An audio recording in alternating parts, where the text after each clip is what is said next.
Good Thursday morning, the calm before the storm. And it could be historic, taking aim at more than half the country. It is January 22nd. This is Today.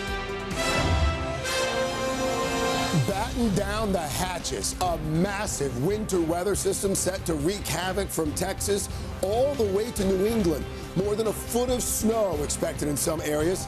Inches thick ice in others. States of emergency being declared across the South as millions race to stock up. We're getting gallons of water and packets of tuna and salmon for the cats.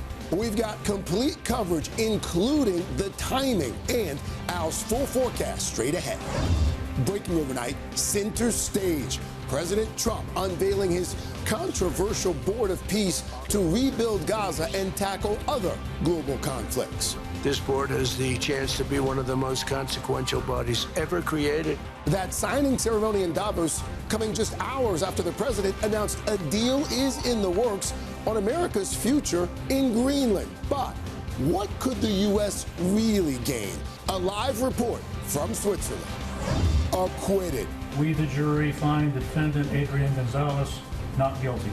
A Texas jury clears the former officer accused of failing to stop the Uvalde school shooting. Families of the victims overcome with emotion and anger.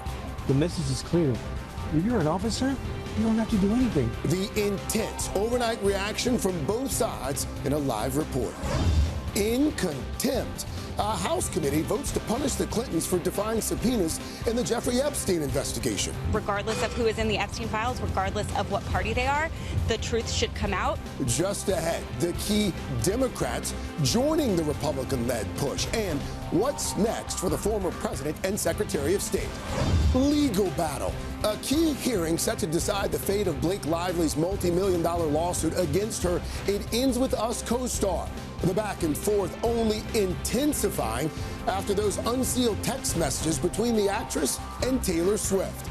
We'll have the very latest.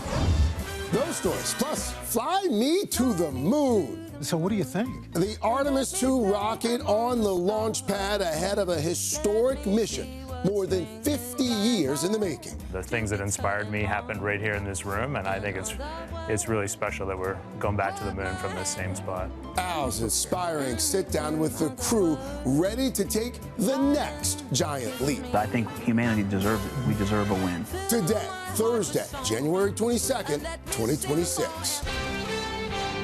From NBC News, this is Today with Savannah Guthrie and Craig Melvin from Studio 1A in Rockefeller Plaza.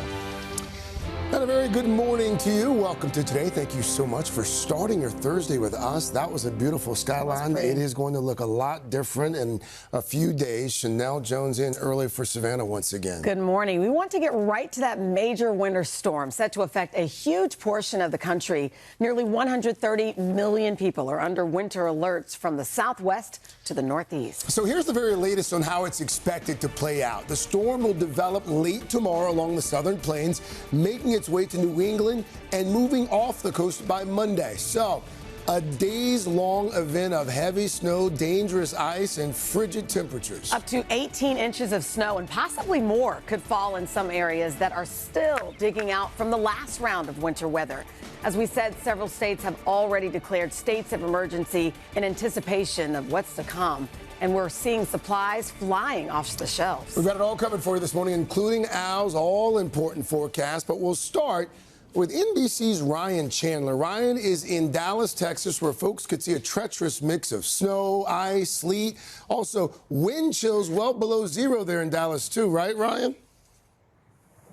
Well, Craig, good morning. This is a serious storm expected to impact some 100 million people, and it's causing real concern here in the South. It's the kind of weather that we just don't see here often. Days below freezing expected to make the roads dangerous and knock many people out of power. Some 2/3 of the country is bracing for this Arctic blast. This morning, a massive storm system set to sweep across the U.S., with 120 million Americans under winter alerts for the weekend. With snow already falling, the upcoming storm system predicted to span more than 2,000 miles, putting every major metro from New York City to Dallas in its path. residents prepping for a crippling freeze. We're getting gallons of water and packets of tuna and salmon for the cats. Already, temperatures have tumbled into the single digits and lower in the northern plains, where the wind chill could reach an almost incomprehensible -50 degrees. Conditions so cold, some are on the lookout for exploding trees. If you hear loud noises coming from like the woods or the forest, it's the trees exploding. That rare phenomenon happens when the sap inside freezes and expands, causing so-called frost cracking on tree trunks. In Pennsylvania, frigid conditions sending recess indoors. I think it's fun to play in. And road crews scrambling to find enough salt. And in the skies, multiple airlines already issuing notices of potential cancellations and delays in dozens of cities, including Atlanta, D.C., and Houston. Throughout Texas, anxiety looms amid memories of the last major storm in 2021 that knocked out power to millions in the state and was blamed for nearly 250 deaths. Considering what happened last time, I'm worried a little bit. The state's power grid operator issuing a weather watch, but expects to have plenty of supply to meet demand. Yeah, a lot of worry there for so many people in the path of this storm, especially here in Texas. But the grid operator here tells us that they are stronger than they were 5 years ago, and they don't anticipate any grid-wide failures. That doesn't mean there won't be power outages, though. Localized outages could be triggered by freezing rain on trees and power lines. So get out and prepare now so you can stay home. Craig? All right, Ryan Chandler for us there in Dallas. Ryan, thank you. All right, let's bring in the man everyone wants to hear from this morning. Al, how's it looking? Well, guys, good morning and good morning to you. Take a look at this. From the plains down to the Gulf, 89 million people under cold advisories, cold watches, cold warnings. And that's the problem. This cold air is going to be socked in as this moisture comes in. So Casper right now feels like -9. Kansas City, it's 21 degrees. Chicago, you've got a wind chill of -1 up in Marquette, -15. Now, winter weather alerts from the southwest into the northeast and New England. 128 million people impacted by this system. Here's what we're most worried about: the ice accumulations from Dallas to Shreveport to Tupelo. This is where we could see major problems as far as trees coming down, air travel delays, dangerous roads, power outages that could last for several days, and then snowfall. We're talking 2,000 miles a stretch of heavy snow. Snowfall amounts, here's what we're looking at right now. Now, got to remember, storm has not formed yet, but as we look at this is what we see. 3 to 8 inches in Lexington, Cleveland 4 to 8, Little Rock 2 to 4. Look at Nashville, 2 to 7 inches of snow. A lot of places that don't have snow removal equipment, so it's going to be a problem. Near whiteout conditions, airport delays, New York City, Boston, Washington, D.C., at least 8 inches of snow. Pittsburgh, 4 to 8 inches of snow. So now let's break down and track the events as we move through. So by Saturday evening, light snow to moderate snow, St. Louis, sleet and freezing rain in Dallas. Same thing for Atlanta. Nashville, you start the morning with snow, you end with ice. Indianapolis, snow and wind. Now we move into Sunday morning. Storm system travels up along the I-95 corridor. Here's what we're looking at as far as the impacts are concerned there. Again, we're going to be seeing New York, heavy snow for a long, prolonged period of time. Morning snow, afternoon ice for D.C., significant icing in Charlotte. Pittsburgh, heavy snow. Cincinnati, we're looking at heavy snow as well, guys. So this is going to be a big impact storm going into Monday, and it is going to take a while for us to get out of the effects of this thing. Plus, the cold that's going to continue right on into next week. Okay, Al, busy morning in the Weather Department. We'll come back to you in just a few moments. Meanwhile, another major story. President Trump in the spotlight once again at that closely watched forum in Switzerland, holding a signing ceremony for his so-called Board of Peace aimed at resolving various international conflicts. The president also dropping those threatened tariffs on European nations, saying the framework of a Greenland deal is now in place. NBC's chief White House correspondent Peter Alexander, he is in Davos for us once again. Peter, good morning. Craig, good morning to you. The president's claim of a possible deal on Greenland, including his retreat from those economic and military threats, really diffuses a looming crisis here with America's allies, even if it falls far short of his demand for ownership of the Arctic island. And this morning, the president is formalizing another dramatic move, a significant one that critics warn disrupts the world order, his proposed Board of Peace that puts himself right at the center. President Trump wrapping up his whirlwind visit to Switzerland this morning, touting the first formal meeting of his so-called Board of Peace. This board has the chance to be one of the most consequential bodies ever created, and it's my enormous honor to serve as its chairman. Trump administration officials say more than 24 countries have agreed to join, out of more than 50 invited. Among them, a host of authoritarian leaders, including Russia's Vladimir Putin, who is still considering the offer. Several European allies, including the United Kingdom, declining, citing concerns the board could undermine the United Nations. President Trump arrived here amid mounting tensions with those same U.S. allies over his desire to take ownership of Greenland. But yesterday, in a number of surprise moves, the president pulled back on his recent plan to impose tariffs on European countries and his threats of possible military force in Greenland, while also announcing he's reached, quote, the framework of a future deal over Greenland with NATO after meeting with its Secretary General. When pressed, providing no details. Well, we have a concept of a deal. The president insisting the deal would be forever. Does it still include the United States having ownership of Greenland like you've said you wanted? It's a long-term deal, and I think it puts everybody in a really good position. The New York Times, citing 3 senior officials familiar with the talks, reports that in a separate meeting, NATO officials discussed a compromise in which Denmark would give the U.S. sovereignty over small pockets of Greenland, where the U.S. could build military bases. But an existing agreement dating back decades already allows the U.S. to expand its military presence in Greenland. Overnight, the Secretary General was asked if Greenland will remain a Danish territory as part of any deal. That issue did not come up anymore in my conversations tonight with the President. These last 24 hours again demonstrating how the U.S.'s America First President Donald Trump is still single-handedly driving the global agenda. President Trump this morning meeting with a series of leaders, among them Ukraine's President Volodymyr Zelensky, before he flies back home to Washington. Craig. Peter Alexander traveling with the president there in Switzerland. Peter, thank you. Also breaking overnight, a highly anticipated verdict in Texas. A former Uvalde school police officer acquitted of all charges over his response to the shooting massacre at Robb Elementary. And this morning, we're hearing from him and families of the victims. NBC's Priscilla Thompson was in the courthouse when the verdict was read. Priscilla, good morning.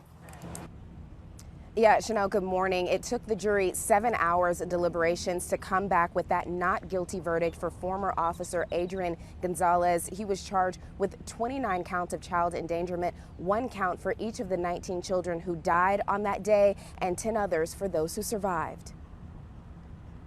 In each of the 29 counts, we, the jury, find the defendant, Adrian Gonzalez, not guilty.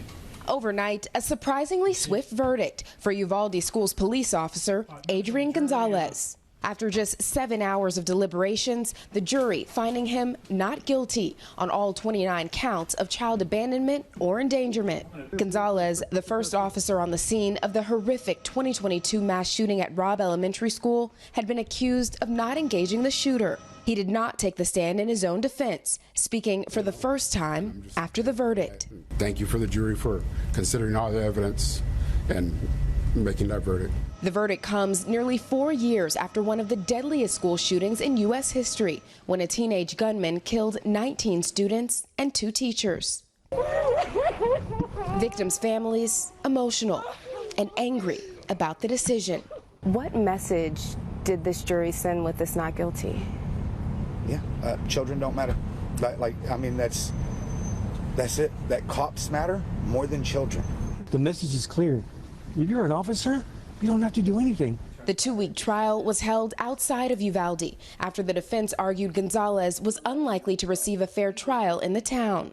At times in the courtroom, emotions running high. The sister of Irma Garcia, one of the teachers killed in the attack, removed from the courtroom after this outburst.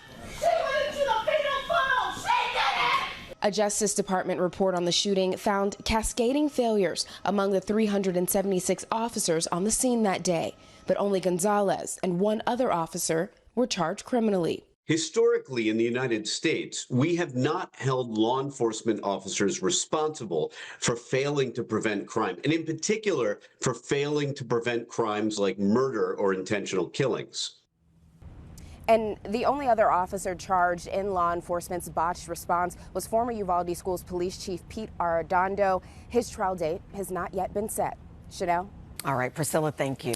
To Washington now, where a key House committee has voted to hold Bill and Hillary Clinton in contempt of Congress for their refusal to testify in its Jeffrey Epstein investigation. NBC's chief Capitol Hill correspondent Ryan Nobles has the details and what's next for the former President and Secretary of State. Ryan, good morning.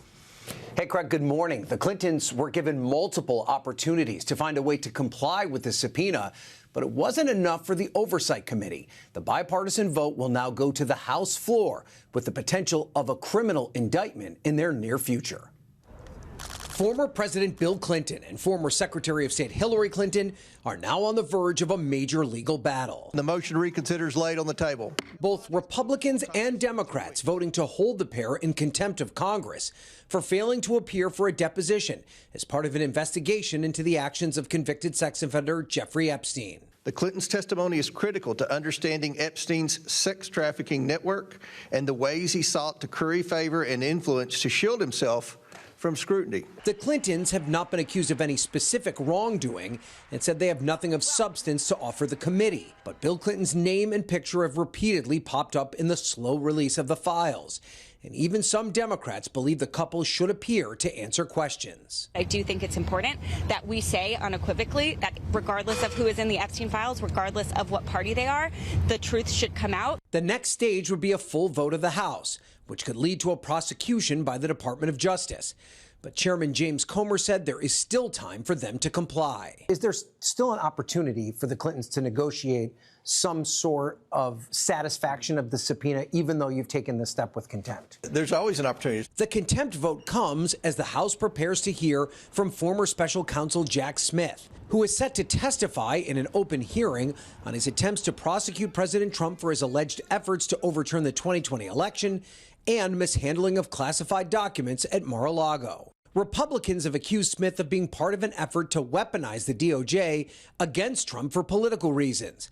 But in a closed-door hearing last month, Smith said he was following the evidence and the rule of law. If asked whether to prosecute a former president based on the same facts today, I would do so regardless of whether that president was a Republican or a Democrat. And Smith has no plans to back down in today's public hearing. In his prepared opening statement obtained by NBC News, Smith will tell the committee that he's, quote, not a politician and say that, quote, our investigation developed proof beyond a reasonable doubt that President Trump engaged in criminal activity. Craig? Ryan Nobles on Capitol Hill for us. Ryan, thank you. We have more to get to, including even more tense clashes between protesters and federal agents in Minneapolis. One incident in the spotlight showing demonstrators confronting officers and the nation's Border Patrol commander, who was then seen throwing a gas canister into the crowd. All of this as Vice President J.D. Vance heads to Minneapolis today. NBC's Maggie Vespa joins us with the very latest on this one. Maggie, good morning.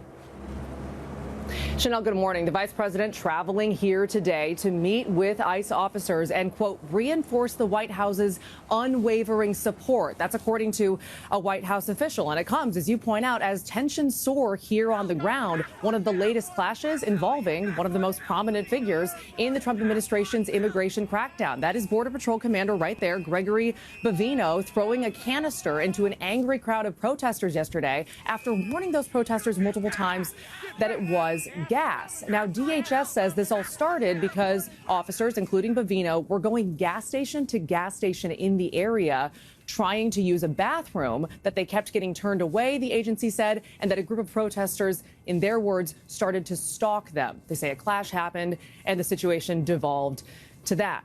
Meanwhile, another major flashpoint on the ground here, a local school district who's sounding alarms, they say, about 4 of their students taken into ICE custody including a 5-year-old boy who they say was detained with his father in the family's driveway. The district alleges that another adult in the home begged agents to leave the child with them, but that the agents refused. NBC News reached out to DHS about this overnight for comment. The agency did tell the Washington Post that their policy is to ask parents if they want to be removed with their children or be placed with a person designated by the parent.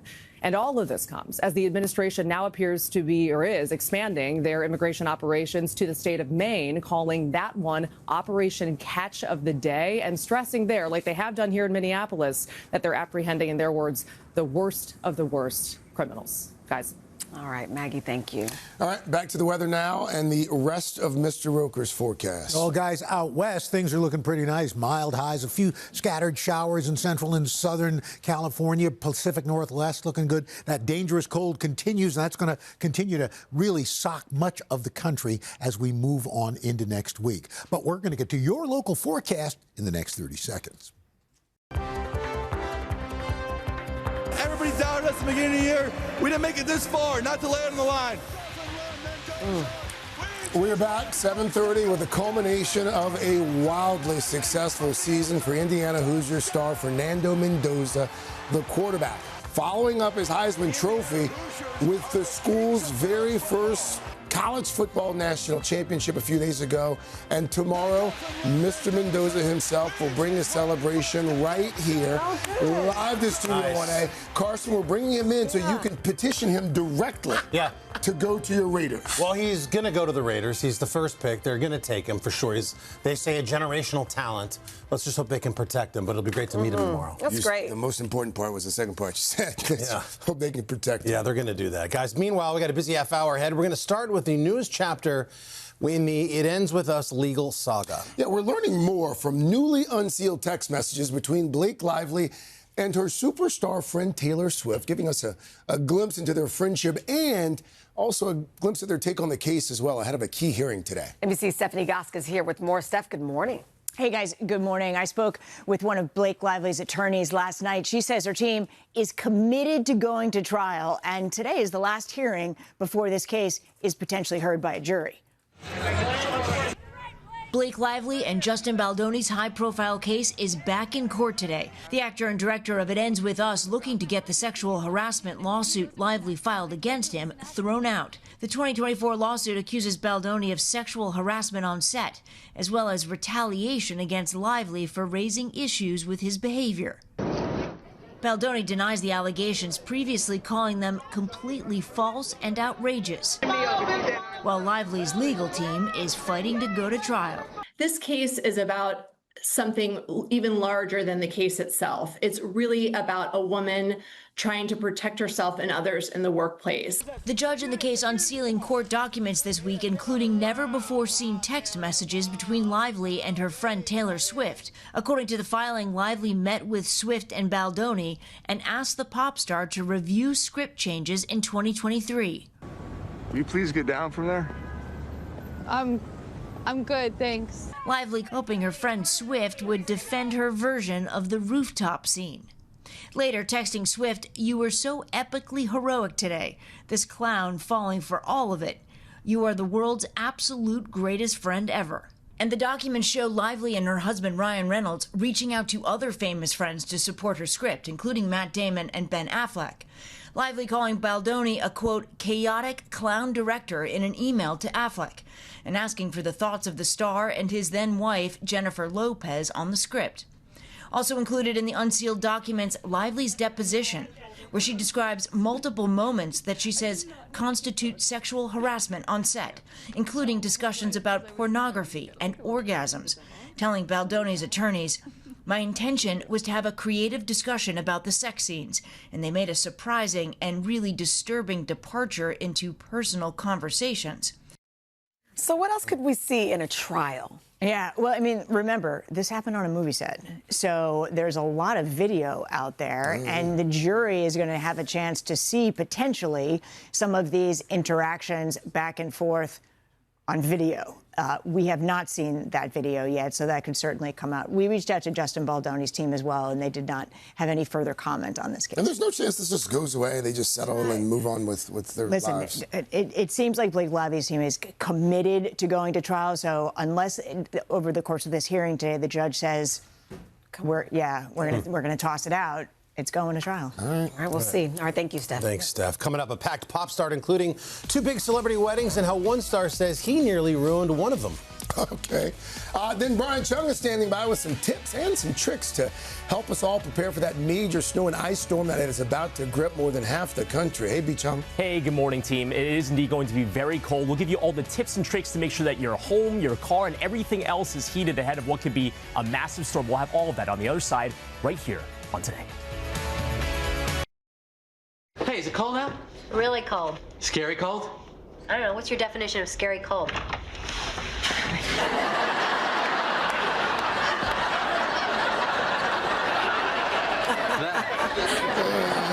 Welcome back. A lot of Americans will be looking like George Costanza in the coming days, breaking out big puffy jackets for what could be one of the worst winter storms in years. Yeah, it is expected to spread not only snow, but ice and brutal cold all the way from Texas to New England.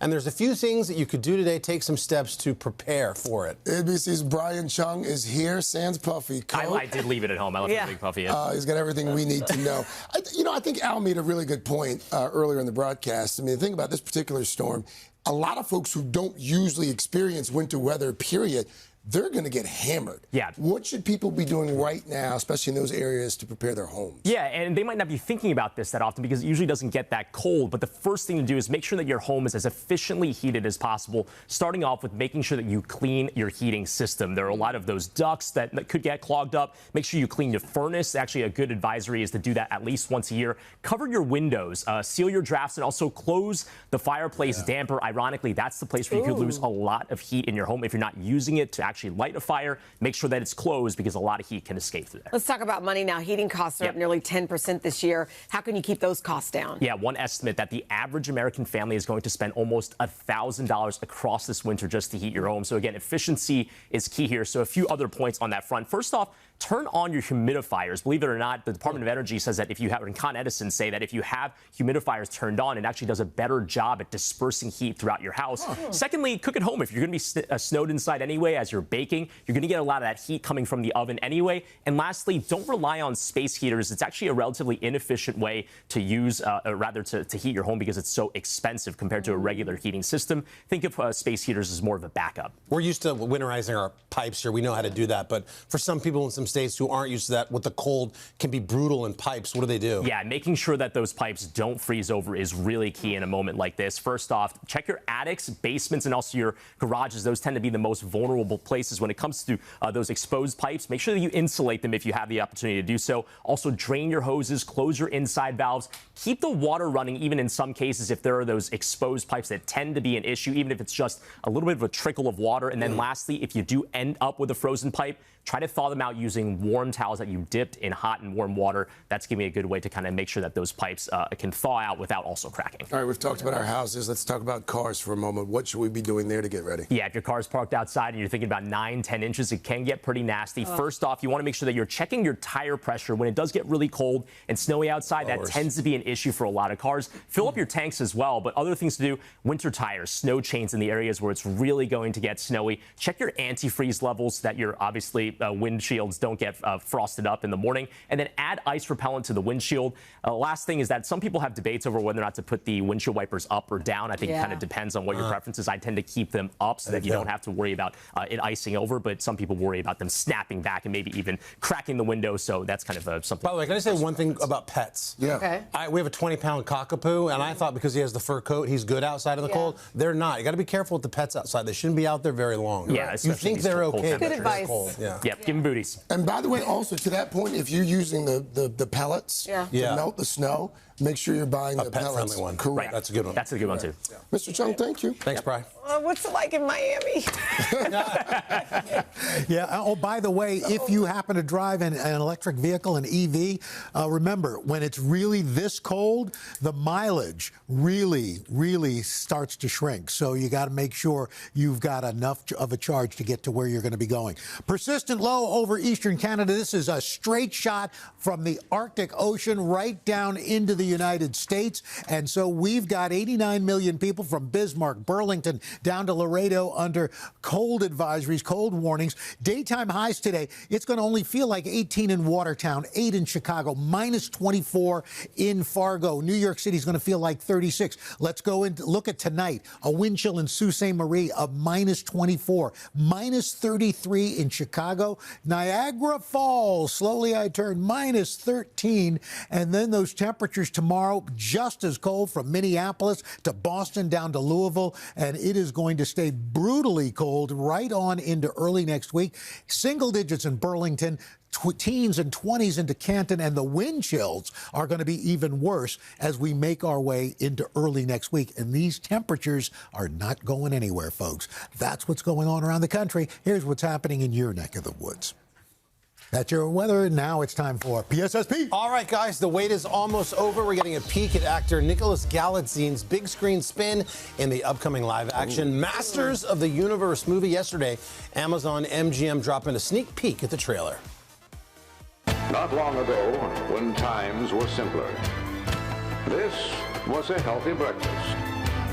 This was a powerful workout. And this was a hero. Perhaps now more than ever, we need that kind of hero again.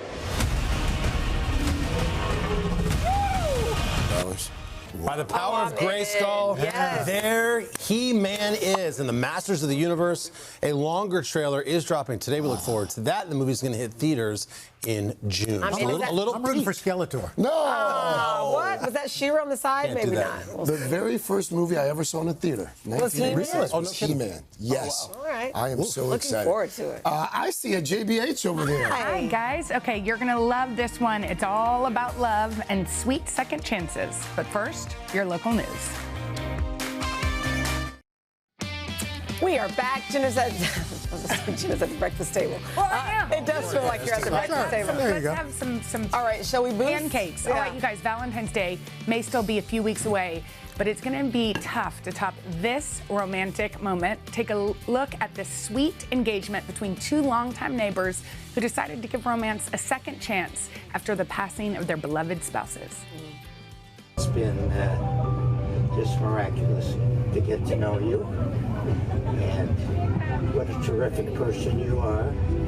You're charitable and kind, quirky, and just a lot of fun to be with. So I'm asking you if you would marry me. I would love to marry you. Oh my goodness, Art. Oh my heavens.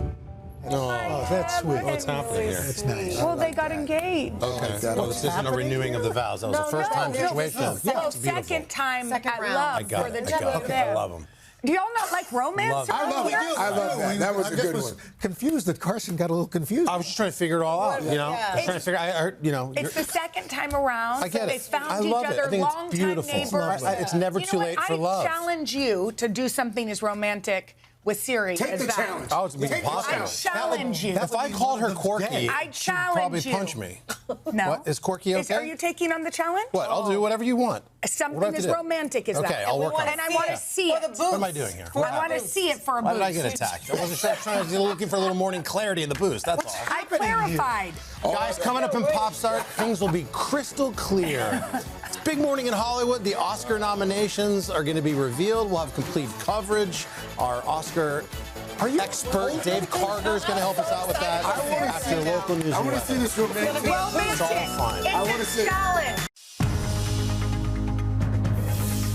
It's 8 o'clock on today. Coming up, winter is coming. This morning, a huge swath of the country bracing for a brutal Arctic blast. If you can, stay home because there will be a lot of car accidents.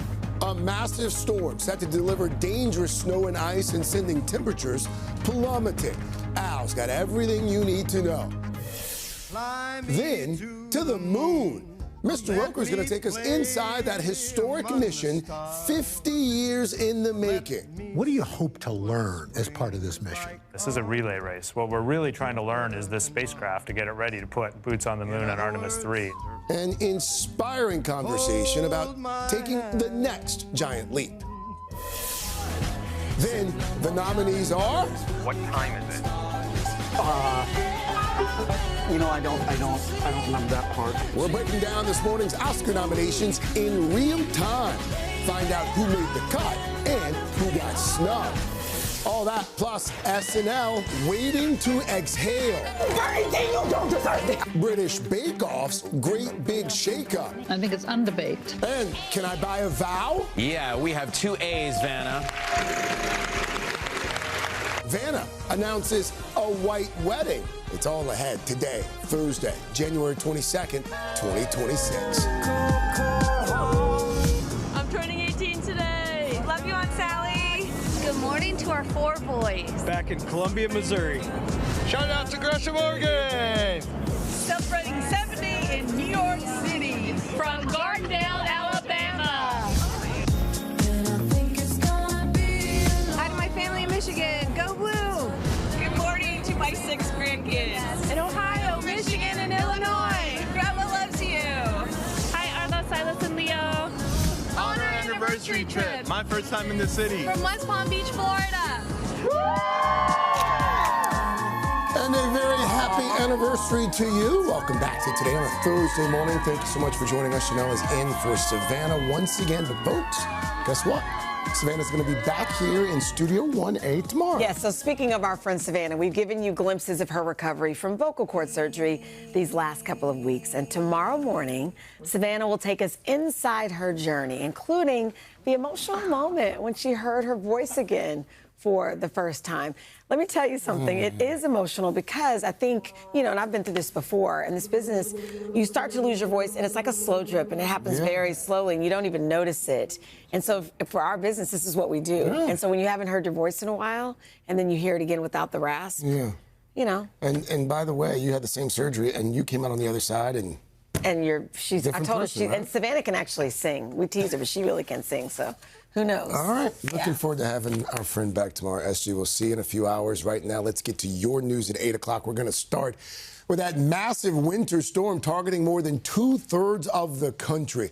Millions of Americans, tens of millions, from Texas all the way to New England are under winter alerts for the weekend. Some areas could see more than a foot of snow. You combine that with brutally cold temperatures, and we're talking wind chills that could reach an unfathomable -50 degrees in some parts of this country. Let's get back to Al for the latest forecast. Hey, buddy. Hey, guys, good morning. And the cold is going to be part of that problem. 89 million people from the Dakotas down to Texas and the Gulf, all looking at cold advisories, watches, warnings. So that cold air is locked in.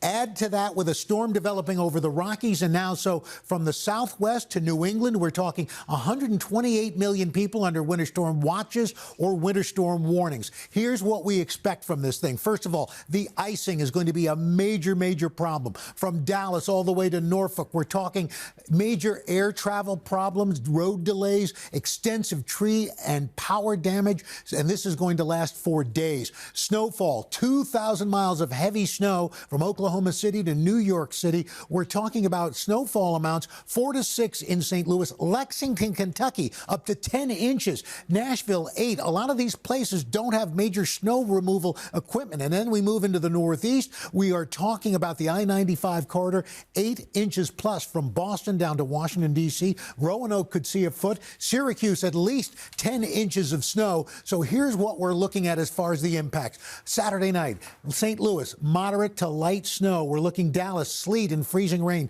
Major problems there. Same for Nashville, Atlanta, Indianapolis, snow and wind. We move into Sunday night. We're looking at heavy snow for parts of New York City. Those impacts will be happening. Washington, D.C., morning snow. The ending is ice. Significant icing in Charlotte. Pittsburgh, you're going to be looking at heavy snow as well. Guys, this is going to be lasting right into Monday, but still digging out for Tuesday. Airports are going to be a mess. Roadways a problem. So we're going to be dealing with this high-impact system for a while. Okay. All right, thank you, Al. President Trump is wrapping up a trip to Switzerland this morning, rolling out his Board of Peace during a signing ceremony in Davos.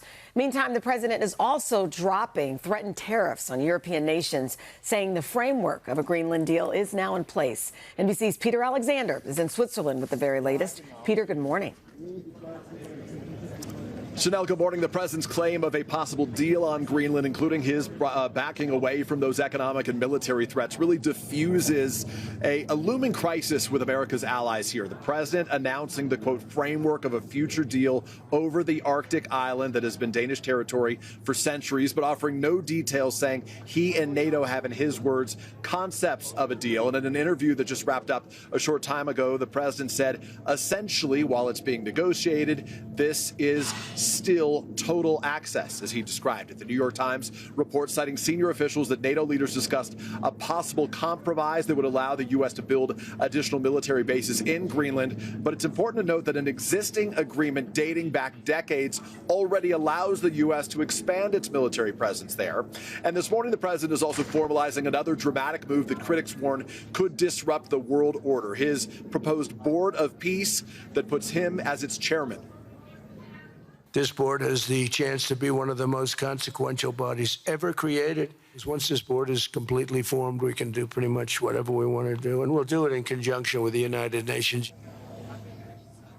Among those invited, Russia's Vladimir Putin, who is still considering the offer. Among those taking a pass, France and the United Kingdom, citing concerns that it could undermine the United Nations. President Trump this morning meeting with a series of leaders, including Ukraine's President Volodymyr Zelensky, Chanel, before he heads back today to Washington. Peter, thank you. An emotional Prince Harry took the stand in London yesterday in his legal showdown with Britain's tabloid media.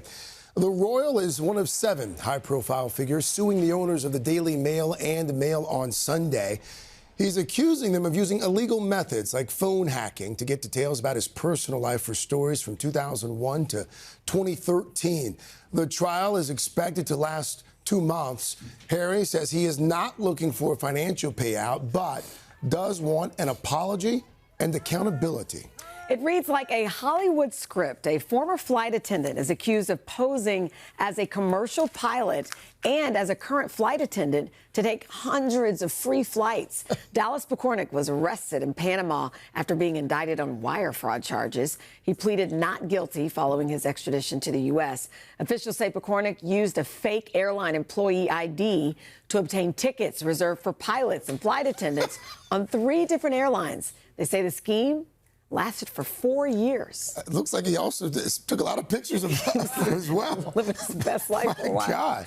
All right. Well, didn't quite work out. All right, well, that's news. Over to Carson. How does that happen? I can't even drop the ball for 4 years. I can't get shampoo on an airplane. How's that guy get on board? For 4 years. Catch me if you can. Guys, coming up on Pop Start, we've got the story that Martin Short is sharing about nearly ruining Selena Gomez's and Benny Blanco's wedding. We'll have it for you coming up. All right, first though, Mr. Roker is going to take us inside the very bold Artemis 2 mission, set to be the first to fly astronauts to the moon in more than 50 years, and now it is just weeks away. His behind-the-scenes tour of that impressive rocket and his really inspiring conversation with the crew right after this.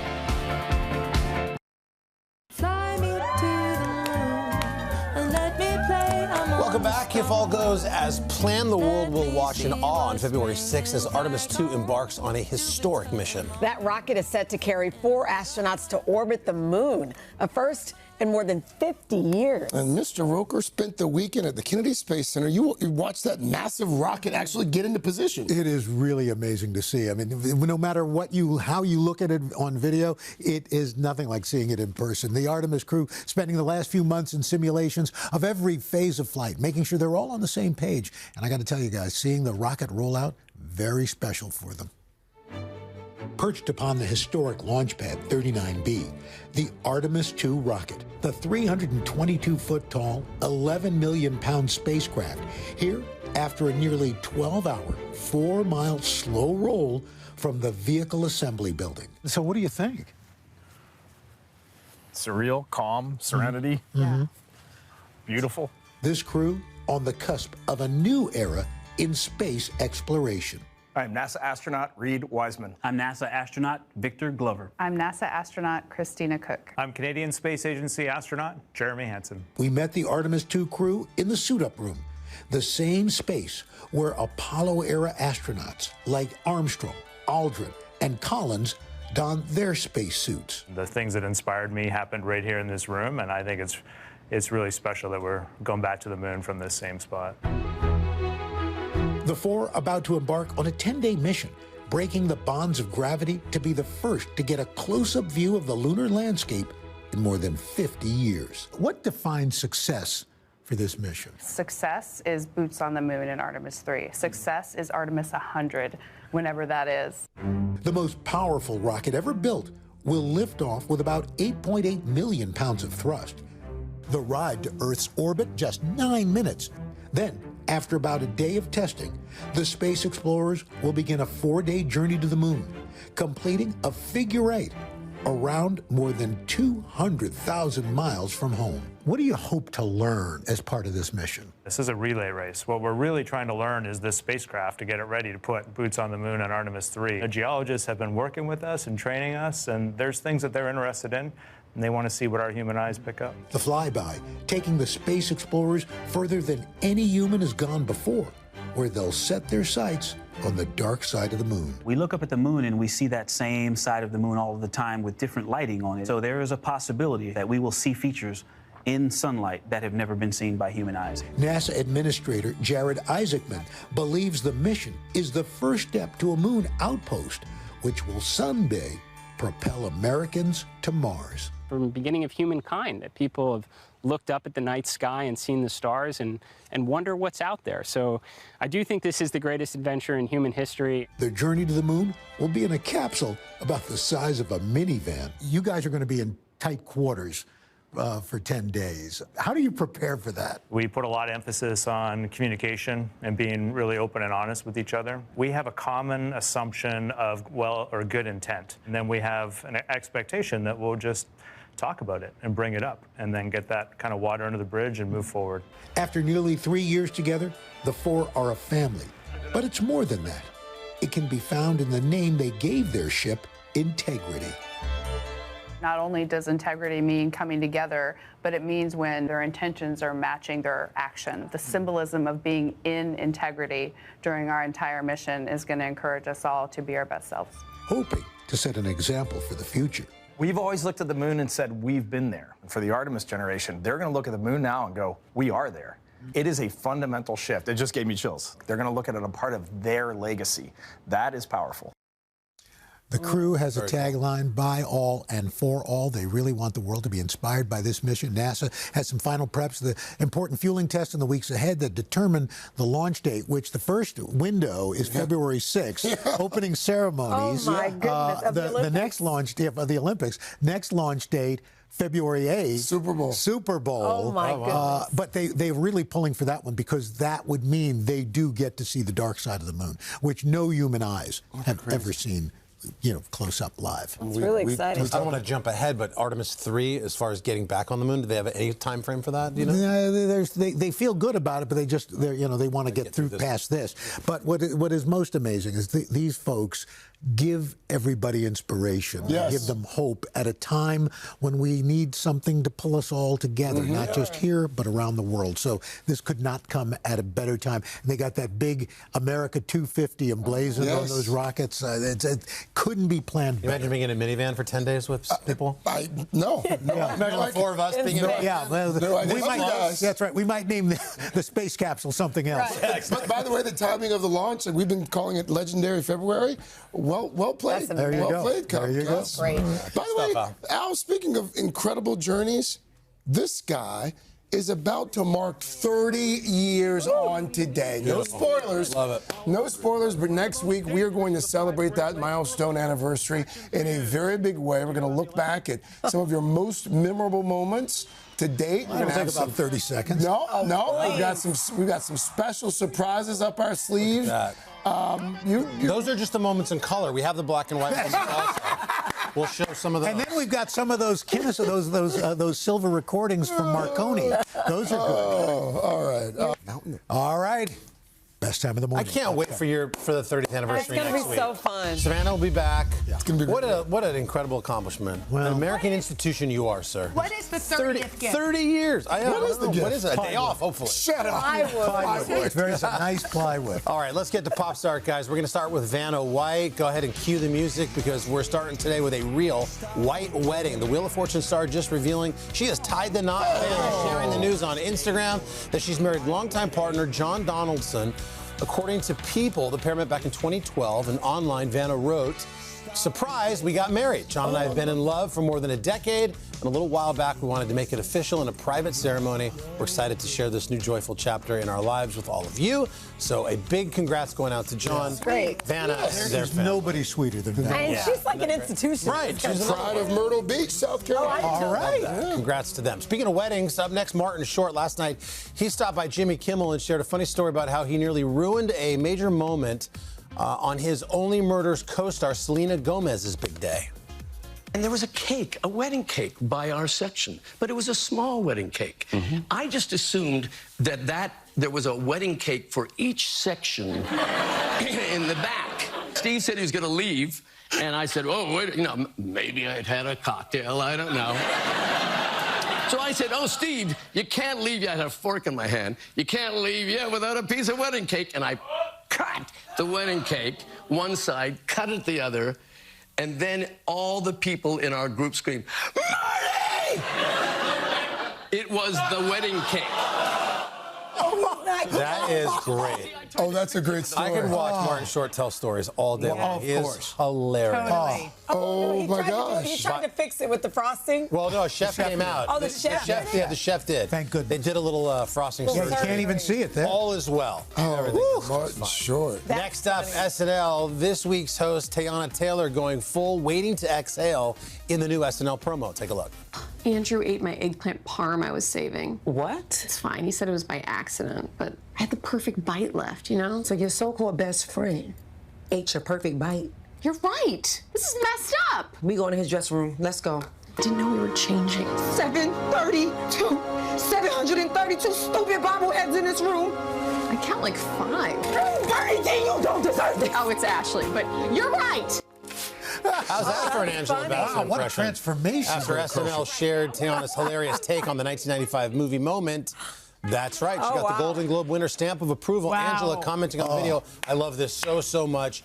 You got me good. That was good. Teyana Taylor she's getting Oscar buzz. Yep. She's up for a Grammy in a few weeks. She's going to play Dionne Warwick in the biopic. that's right. She's amazing. Woo! Finally, the Great British Bake Off for 9-season fans of the Swede show have fallen in love with this dynamic duo. Nice. Oh, wow. God, it's gorgeous. I want to kiss it. You want to kiss the bread? Yeah. We need to talk, bro. Go challenge in the semi-final. Yesterday, Dame Prue Leith announced she's decided to step down as a judge on the international hit series. The 86-year-old TV star saying it's time to start spending her summers enjoying some time in her garden. And a new judge has not yet been announced, but they definitely have got some very big shoes. I had no idea she was that old. I know. She's so good on that. You like I that? love that show. It's meditative. I love that. I'll have to try it. All right, still ahead, best-selling author Jennifer Wallace on the impressive power of mattering to others and yourself. We'll have that coming up after the break. But first, your local news.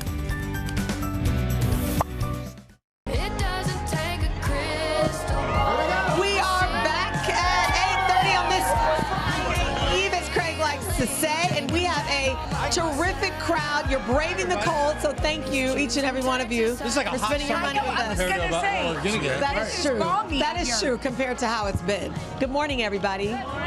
Good morning, guys. Good morning. Coming up, we're going to check in with the master of movies, Dave Karger, who's standing by to break down. They are coming up this morning's Oscar nominations. We're going to do it in real time in just a few minutes. Speaking of glitz and glamour, by the way, coming up on the third hour, stylist to the stars Erin Walsh, who's worked with everyone from Selena Gomez to Anne Hathaway. She's going to be sharing her advice for a wardrobe refresh and a closet clean out. She's a serious talent. Oh. I need her to style me. Okay, on the fourth hour, we've got comedian and actor Craig Robinson. Oh, the best. He is doing something, y'all, he has never done before. He has just made his Broadway debut in a new comedy. Happy for him. He's so happy. Yes, plus Food Network star Sunny Anderson is stopping by with go, the Sunny. perfect Sunny. comfort food to make sure you can make. In fact, if you're stuck inside this weekend, yes, she has an easy beef chili. She's gonna Perfect weekend for some chili too, I would imagine. You had me at chili. We're back with a big question. Do you feel like you matter? It's one that best-selling author Jennifer Wallace has asked to people all over the world to zero in on what she says is a core human need. And it's also the focus of her new book. It's called Mattering: The Secret to a Life of Deep Connection and Purpose. It feels like the perfect book for the times in which we find ourselves right now, too, Jennifer. Thank you for being here. So the concept of mattering, explain that. What exactly are we talking about here? So as you mentioned, I spoke with hundreds of people around the country. I spoke with parents, caregivers, first responders, doctors, asking them, do you feel like you matter? And so often they said no. One college student I interviewed talked about how she only felt like she mattered when her GPA was high and her weight was low. But mattering is not conditional. Mattering is a deep human need that every single human has to feel valued for who we are deep inside and to have a chance to add value. And that need is going unmet. You mentioned that we're in a mattering crisis right now in our society. First of all, I mean, how did we get here? And what are the potential consequences of this crisis? Well, when you and I were growing up, Craig, we had mattering baked into our daily lives. Yeah. We mattered to our neighbors. We relied on them. They relied on us. We showed up every week to a religious service. We joined bowling leagues, 4-H clubs. We had mattering. We had those signals that we were needed, that we were valued. Those signals have eroded. We now sit on our couches and we scroll. Through social media.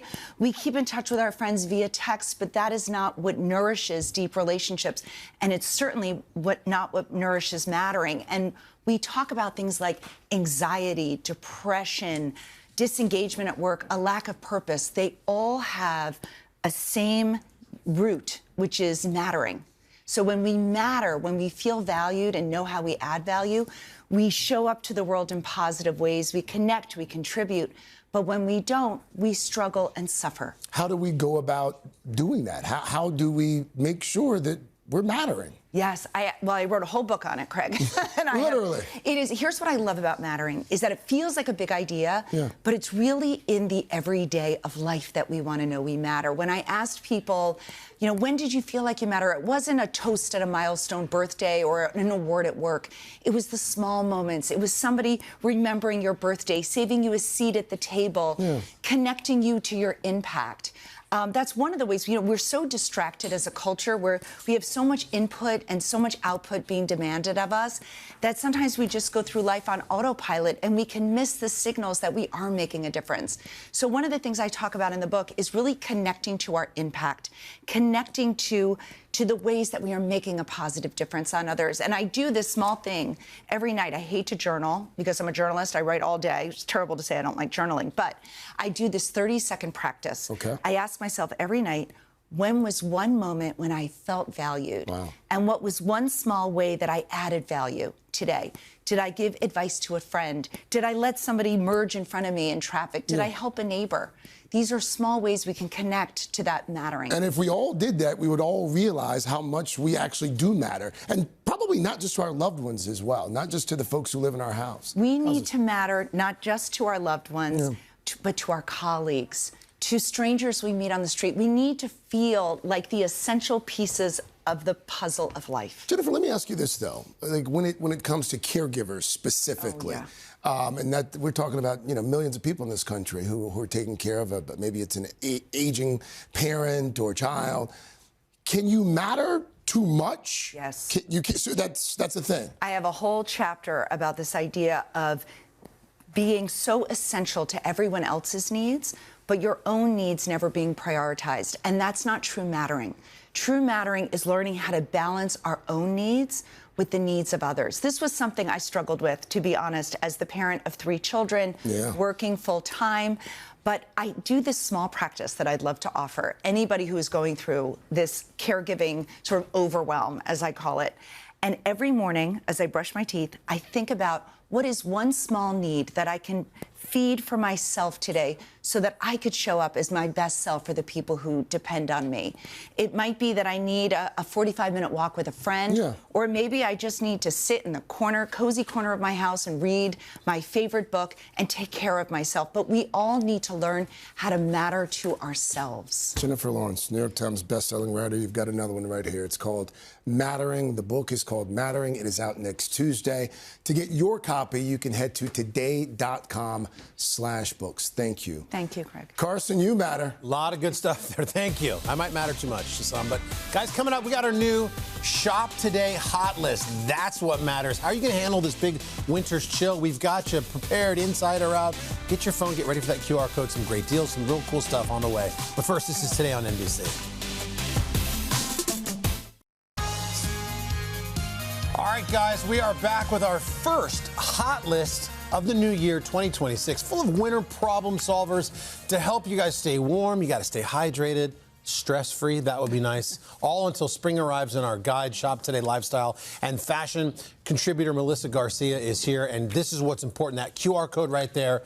That's how you can shop along. Melissa, always great to have you. So good to be here. So much talk about the winter weather this weekend. Oh, my gosh. You got some great items for you. So much stuff. So this is all winter-approved stuff. Yep. So starting with our hair. So we often forget that in the winter, we need to moisturize our hair more because it gets dry and our hair gets brittle. You want a great mask. This one is from Moroccanoil. First of all, smell it. It smells so good. Amazing. It smells amazing. You'll see the before and afters. It works so well. So in the shower, you just take a good amount of it after you shampoo your hair. Lather it in. Wow, that's my before and after. Okay. Lather it in. Let it sit. Rinse it out. Your hair is going to be so smooth, so soft. It feels so hydrated. You do this in the shower after the shampoo and conditioner? Yep. And then leave it in for about 5 minutes. Rinse it out. And then, honestly, it's so good. And the smell, it's like perfume. You don't even have to wear perfume. Can men use this at all? Absolutely. Oh, so it works. Absolutely. Okay, great. Yes, take some for your girls. What a great deal right there. So good. Get that QR code and pick up some hair hydrating stuff. Yes, Moroccanoil is great. I don't know what it is. What do we got here? Aquaphor. I know this. Aquaphor, we know. So this is really cool. So this is in a really cool silhouette. So this is their Healing Balm Stick. Okay. So this is packed with great shea butter and avocado oil, which is really good for your skin when it's dry. But you can use this in so many different ways. We see people using this for their lips, on chapped lips. You can use it on your knuckles, on your cuticles, your feet. On your feet. It's really good. You can use it to prevent windburn if you go skiing or snowboarding, which is really great. And they're so convenient. I like to leave one by my night table. Put one in your bag. Bunch of them wherever you need them. Everyone, you could always use this, and they're fragrance-free. Brand says paraben-free. I've never seen them in good. this sort of configuration. Isn't it really cool? So innovative. What did you call this? What is this called? A balm stick. A balm stick. A balm stick. Very cool. Yes, they're great. All right, fair enough. And what do we got over here? These are really cool. So this is called Super Cube. So what these are essentially are freezer trays for your food. Yes. I mean, how smart. So instead of freezing a whole pot of soup, let's say, you don't have to freeze the whole thing. Portion it out. Freeze portions so you can take one portion of soup instead of defrosting the entire pot. But it's great for chilies, for sauces. The smaller ones, these are 2 tablespoon size, are great for lemon juice, minced garlic. You can make cute ice cubes with this. It's also good tomato paste when you use the jar, like not even the jar, the can. You don't know what to do with it. Here, they have different sizes. They have a 2 cup, 1 cup, half cup, and the 2 tablespoon size. So innovative. They're BPA-free, the brand says. They're also stain resistant. Love the different sizes of these. If you live alone, too, you want to portion it out. Great. Take a little soup for lunch. You just grab a cube and let it... Grab a cube and put it in the microwave or in a pot. Yeah, it's great for meal prep, too, and portion control. So good. And stacks really easily in your freezer, Yep, too. cleans easy, stacks easy. Hit that QR code, pick yourself up some super cubes. What do you got here? Okay, so what are we making? If your New Year's resolution was to not go and get coffee at the coffee shop, oh my gosh. You need this. I mean, we all spend way too much money at the and then it auto refills and you just keep spending? $10 for one drink. It's crazy. I don't even want to know. You don't want to know, but this is amazing. So this is a milk frother. Love this. It's so easy to use. You can put any type of milk. I like regular milk. You can use almond milk, oat milk, whatever it is. In seconds, it'll froth up into this thick, yummy, frothy milk that you pour into your either coffee, matcha, hot cocoa. I mean, there's so many different ways you can use it. I have a hand frother, like a little one, and it's just not quite enough. Yeah, I have like heavy cream. I don't do any of the milk stuff. I do full fat. Me too. I'm the same way. And I like it to get, and I like to pour it right in top of the black coffee and let it rip. Same thing. So this is your best friend because while your coffee's brewing, I would do this with a spiked eggnog too. That's great. I would just make a cocktail out of it. That would be Somehow really I'd fun. figure out how to make a cocktail out of this. Or put some vanilla in it too. Yes. You can flavor your. It's really, really good. QR code, people. QR code. This Change is great. your life. All right, we this got time will save you money. for one more. We have two more, so hopefully we have time for two. Two more. Okay. I didn't see the jeans hiding behind me. So this is from 30 seconds Hairbrella. each. Keep this going. is from Hairbrella, and this essentially protects your hair from wind, rain, sleet, and snow. It's great for all hair types. It's so comfortable. It's easy to get on and off. I hate when I put on a beanie. I have those awkward ridges on my head. Look how cute you look. I can't hear you, but my head is warm. And it doesn't make your hair staticky because the inside is lined with satin, which is good so for the genius. Good for the wind. Come on, talk to me about these back here, Melissa. Okay, so these are great. So these are jeans too many good deals that are for the time. lined with fleece. These are so smart. So I used to put leggings underneath my jeans to stay warm. This you don't have to. They have fleece lining. I'm wearing them here today. You can see there's pictures of us all in them. They come in sizes extra small through 5X. What a good short idea. too. I'm 5 feet tall, so this is a great option. What a great idea. So comfortable. Are you wearing them? I'm wearing them. Oh, wow. And they're so warm. I feel like you're in jammies. I know. It's like no wind goes through. It's you're outdoors for any sporting events in the cold, anything. Walking around this weekend, you will definitely need some. What's up with the tees before we go? The tees, we don't have to talk about those, so we did great. All right, good. Thanks, guys. Melissa, you're the best. To start shopping, scan the QR code or check out today.com/shop. Some great deals. Want to mention quickly, Today earns a small commission from purchases through our links. Don't worry about that. Let's go over to Chanel. Chanel? I can't stop staring at you. It's like, are you fencing? Like, what's happening? Up next, we're gonna break down this morning's Oscar nominations with Oscars expert, hardcore expert, Dave Carter. Dave Carter, this is Super Bowl. Yeah, he's listening to the nominations earpiece. right now. We'll have them for you when we come back. But first, this is Today on NBC. I don't know how to feel. He's ready for the weekend. I just don't know how to feel. Welcome back. It is a special morning out in Hollywood where nominations for the 98th Academy Awards were just announced. Literally just moments ago. Joining us now with all the picks, the surprises, the snubs. Dave Carter, Turner Classic Movies host, also author of 50 Oscar nights. Dave, always good to have you, especially on days like this. You've been listening for the last 20 minutes or so. Yeah. So let's start Best Supporting Actor. Who do we have? Well, everyone thought there were 5 people that were locked for this category, and 4 of them made it in. Benicio del Toro and Sean Penn for One Battle After Another, Stellan Skarsgård for Sentimental Value, and Jacob Elordi for Frankenstein. But here is Delroy Lindo, nominated for the first time in his 50-year career for his performance in Sinners. That monologue in Sinners that he delivers? Delta Slim. Oh, my God. He's fantastic. Yeah. And what a great moment for him. Unfortunately, he bumped out Paul Mescal. Well, I was going to ask you. for Hamnet. Paul Mescal. Oh, and okay. that's a shame because that's a great performance, but that just goes to show you goes. how great Delroy Lindo is and also how Sinners did. 16 Oscar nominations. Is that the record? Blowing away the record of all time, which was 14. Titanic and La La Land and All About Eve. So Sinners was nominated basically in every single category that it was eligible for. Oh, and like you said, Craig, you play 2 people.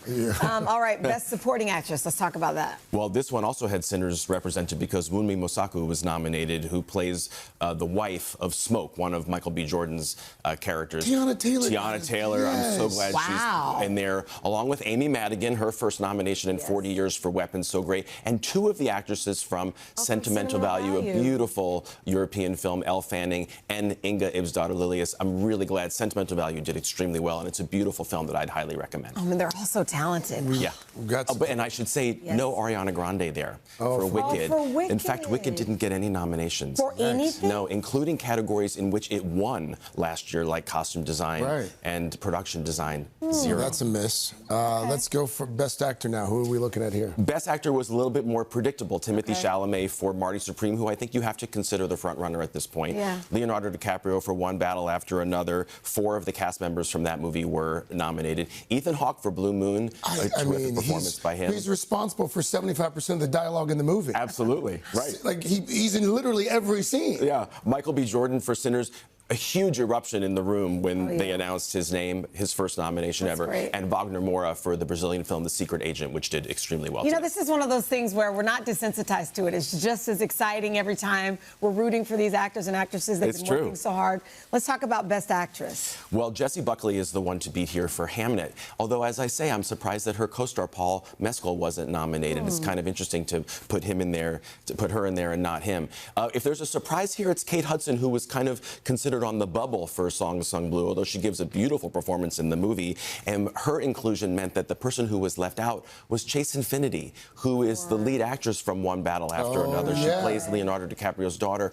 I think it's hard because it wasn't as big a lead role as some of the other women. She could have gone supporting. I'm sure she got some votes in supporting and some votes in lead, but just not enough for inclusion in either category. It's a shame because she's terrific. But you also have a hankering feeling at her age, she'll be back. This is her first movie. Right, that's right. She came this close to getting an Oscar nomination. All right, let's talk about the big enchilada here. Best Picture. Well, this is a great mix, as always, of movies of different stripes. So you have F1 and Sinners, which are these mega blockbusters, but then you also have smaller films, Bugonia, which is super weird, which I absolutely love, and Train Dreams, which is on Netflix that I would encourage everyone to watch, and Sentimental Value, which I mentioned.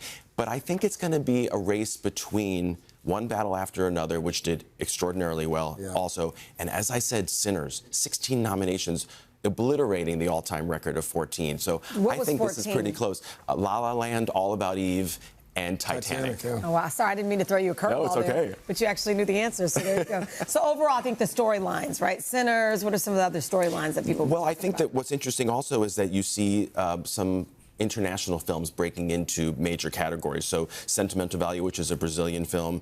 Secret Agent is a Brazilian film. Sentimental Value is a Norwegian film.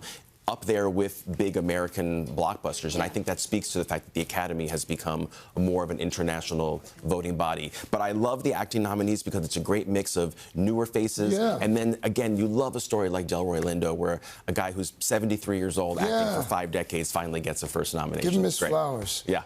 What about the director for Sinners? Well, Ryan Coogler was nominated. Of course, as I say, it was in every category potentially could have gotten nominated for. He's up against Paul Thomas Anderson, though, who's never won an Oscar. So it's going to be real tight race there. If there's someone who was left out of Best Director, it was Guillermo del Toro for Frankenstein. Bit of a surprise there. The Netflix film, okay. Yeah. Wow, that's good. You're so good. Yeah, we just said the same thing at the same time. Impressive. That's this man very nice had a of you. little earpiece in, and he was listening to it in real time. And then I love all this. Just like great. you guys. It's your Super Bowl, It Dave. is. It is my Super Your Bowl. book is on my coffee table, by the way. Oh, thank you very much. Beautiful book. Appreciate that. Thank you. Thank you as well, folks. Don't go anywhere, though. Lots more today coming up, 3rd and 4th hours, right after your local news and weather. Hey, thanks for watching. And don't forget, you can catch the Today Show every morning on NBC or take Today when you're on the go. Just follow the Today podcast on Apple Podcasts, Spotify, or wherever you listen.